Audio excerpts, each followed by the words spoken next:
This is a very subjective list, and in no particular order, I want to start with 12th Fail, which I finished watching recently on Hotstar.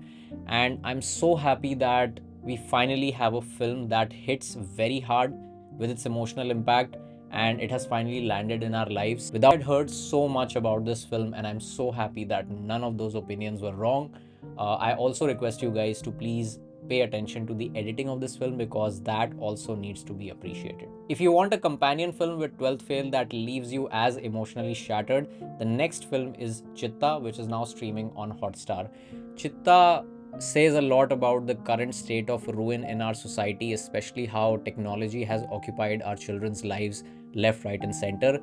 And you know what? I will say that every parent, every brother, every sister, in fact, everyone should at least watch this film once in their lives because it is good to look into the mirror once in a while, right? And Chitta is that mirror of truth that forces you to reflect upon our lives. 2023 also witnessed the release of films that represent themselves as love letters to cinema, and the first film that I want to mention is Jigar Tanda XX, which is now streaming on Netflix. This film is aesthetically inspirational and cinematically triumphant. It is going to be one of the most memorable love letters to cinema, and the story has so many layers that it stays with you for a long time and keeps you connected with its world, especially in the end credits. Karthik Subbaraj has given everything to this film, and his sincerity with the underlying social commentary reflects in every frame and plot point. In case you are wondering whether you should watch Jigar Tanda Part 1 before watching XX, the answer is no, and I'm sure people who have watched this film already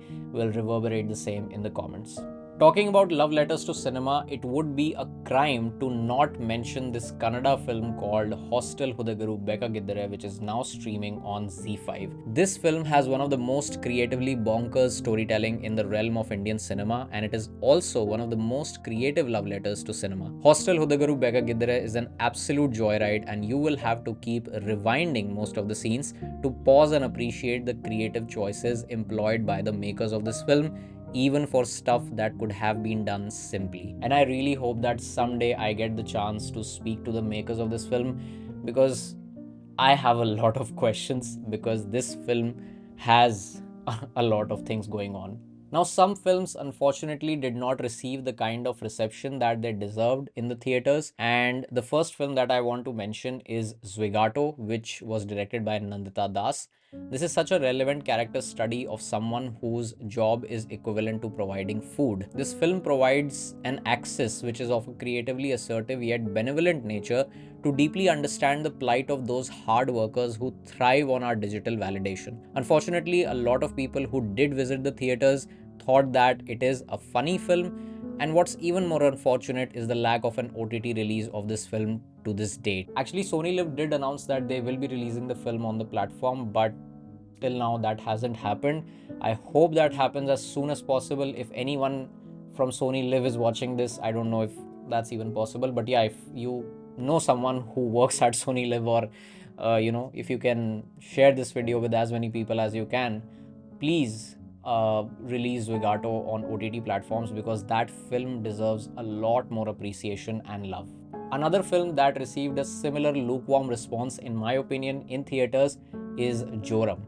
And it will soon receive a release date on OTT platforms. And I think since this is a Z Studios movie, it will be coming out on Z5 very soon.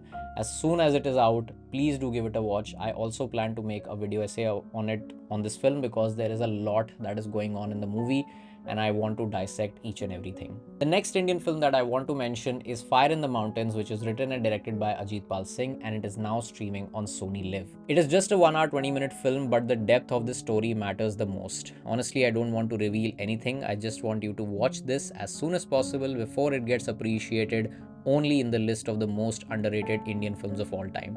It also has some of the most simplistically beautiful cinematography that I have seen in a long time.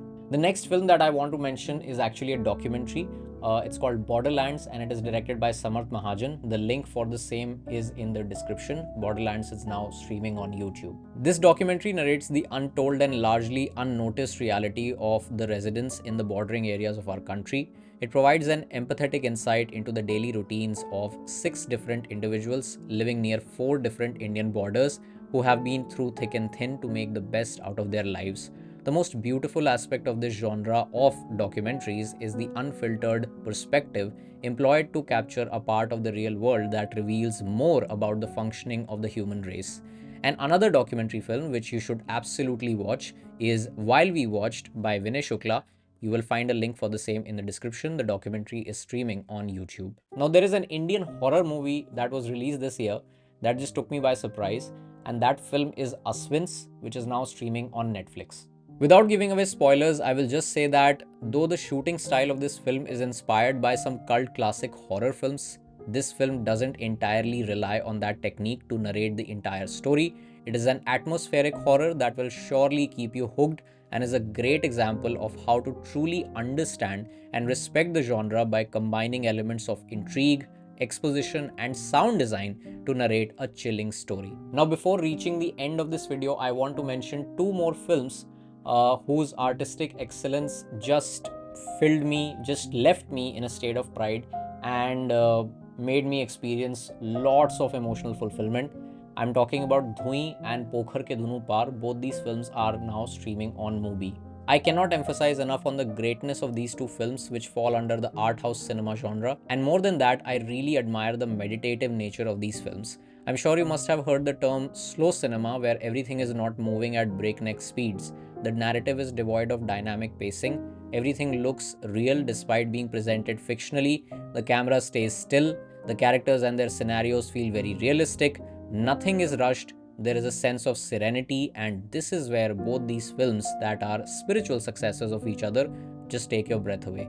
Please do watch Dhui and Pokhar Ke Dunu Par if you want some calmness and experience stories that truly reflect the realism of human lives. You can use the link in the description to sign up to Mubi. This is not a sponsored post. I hope someday Mubi does sponsor Long Live Cinema, but for now, I'll just share a referral link with you guys.